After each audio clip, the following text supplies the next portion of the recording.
आप लोगों के लिए भविष्य इससे और भी खराब होगा। जितना भी सीट आपको मिलना चाहिए था, इससे तो अब जीरो में आ जाएगा। I am sorry mister Amit Shah and mister prime minister, please control your home minister. Is it the duty of ED and Amit Shah, the nasty home minister, the naughty home minister? नमस्कार, आदाब, सत श्री अकाल, जय भीम, जोहार। मेरा नाम है नवीन कुमार। दुष्ट और पाजी गृह मंत्री अमित शाह, बिल्कुल यही अल्फाज हैं पश्चिम बंगाल की मुख्यमंत्री ममता बनर्जी के। उन्होंने ईंट से ईंट बजा डाली है, लेकिन उन्होंने ऐसा किया क्यों? कहा जाता है कि जहां जहां चुनाव होने वाले होते हैं, बीजेपी से पहले ईडी पहुंच जाता है। यही बंगाल में हुआ है।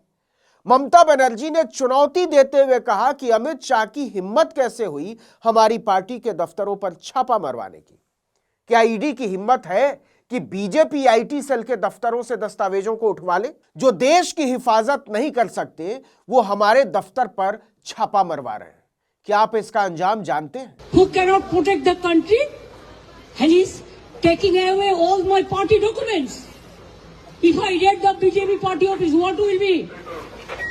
What will be the result? इसके बाद से कोलकाता में खुल के खेला शुरू हो गया है। ईडी का कहना है कि उसने कोलकाता और दिल्ली में इलेक्शन मैनेजमेंट कंपनी आईपैक से जुड़े 10 ठिकानों पर छापा मारा।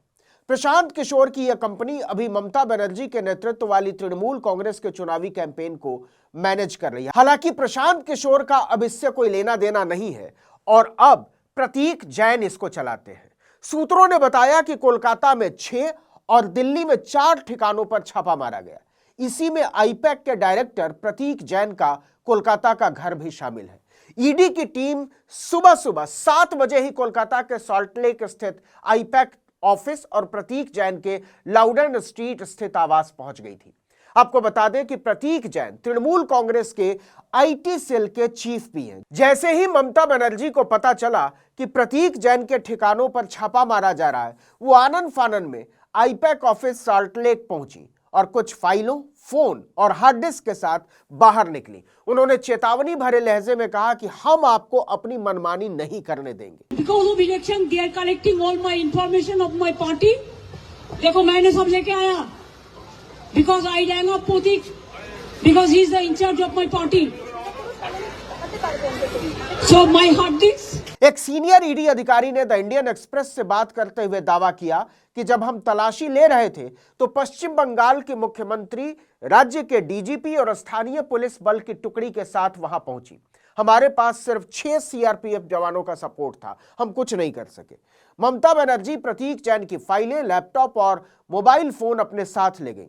Phone, hard disk, all they are collecting and they have already attacked my IT office also. In fact, sector 5 I am going there also. इसके बाद पश्चिम बंगाल की राजनीति में तूफान आ गया है। ममता ने कहा यह बहुत दुर्भाग्यपूर्ण है कि ईडी ने हमारे आईटी विंग और उसके हेड के घर और ऑफिस पर छापा मारा। वे सारी जानकारी इकट्ठा करने की कोशिश कर रहे हैं। प्रतीक मेरी पार्टी का इंचार्ज है। अब पता चला है कि ईडी इस मामले में कोलकाता हाईकोर्ट में याचिका दायर करने की तैयारी कर रहा है।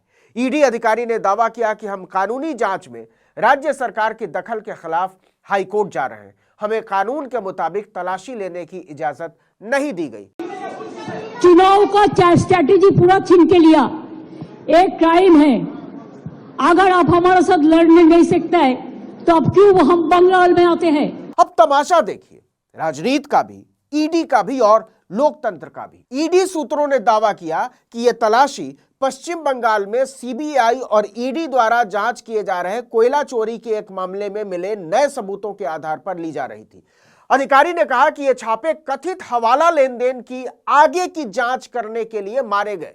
और सुनिए, ईडी का मामला 2020 की सीबीआई एफआईआर पर आधारित है। मतलब क्या कमाल की बात है कि पिछले विधानसभा चुनाव से पहले मामला दर्ज हुआ था और अब इस विधानसभा चुनाव से ठीक पहले 5 साल बाद नए सबूत भी मिल गए और अंदाजे पर ईडी को महसूस हुआ कि इससे आगे की जांच में मदद मिलेगी। आप हिम्मत से काम लो, आप लोकतंत्र पुलिस प्रोसेस में जीतो।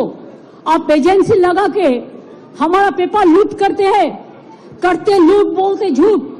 आपको बता दें कि सीबीआई और ईडी दोनों ने इस मामले में ममता बनर्जी के भतीजे और टीएमसी नेता अभिषेक बनर्जी और उनकी पत्नी रुजिरा बनर्जी से पूछताछ की थी। उन पर आरोप है कि उनके संबंध घोटाले के सरगना अनूप माझी से थे।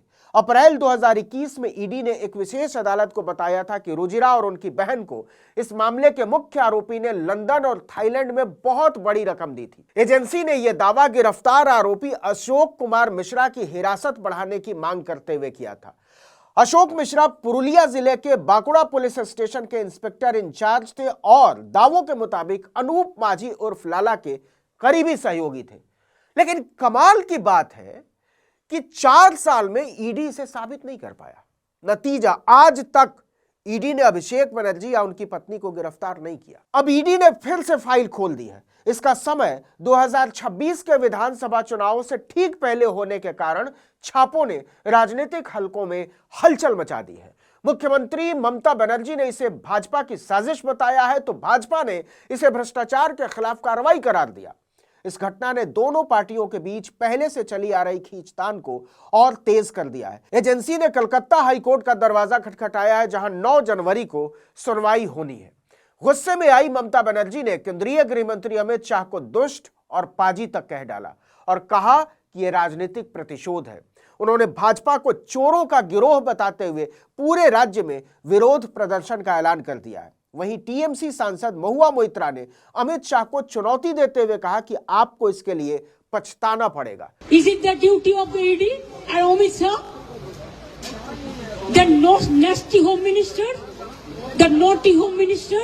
दूसरी तरफ भाजपा ने ममता बनर्जी के प्रतीक जैन के दफ्तर पहुंचने को डर और चिंता का संकेत बताया। पार्टी ने सोशल मीडिया पर वीडियो शेयर करते हुए पूछा कि मुख्यमंत्री इतनी जल्दबाजी में दस्तावेजों को बचाने क्यों पहुंची थी?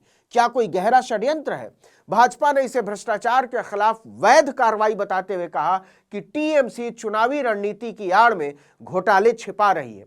अब देखिए कि ममता बनर्जी इस घटना को पीड़ित की छवि बनाने में इस्तेमाल कर सकती है। वो पहले भी केंद्र की एजेंसियों को राजनीतिक हथियार बताकर अपनी पार्टी को एकजुट कर चुकी हैं। याद कीजिए मोदी का दीदी ओ दीदी वाला बयान। दीदी ओ दीदी,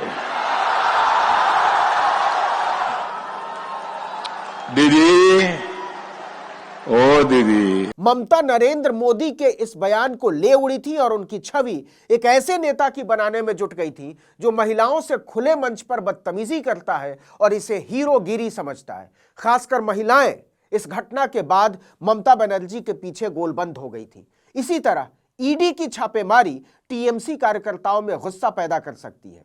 यह चुनावी रैली में वोटरों को लामबंद करने में मददगार साबित हो सकती है। हमारा स्ट्रैटेजी लूट करते हैं, हमारा डेटा लूट करते हैं, हमारा वोटर लूट करते हैं, हमारा बंगाल को लूट करते हैं, हमारा भाषा को लूट करते हैं। वहीं भाजपा इसे टीएमसी में भ्रष्टाचार के सबूत की तरह पेश करना चाहेगी, लेकिन समझ में आ रहा है कि आईपैक जैसे संगठन को निशाना बनाने के पीछे कोई ना कोई चिंता तो है जो भाजपा को परेशान कर रही है। लेकिन अगर अदालत ईडी के पक्ष में फैसला देती है तो यह भाजपा को नैतिक बढ़त दे सकता है।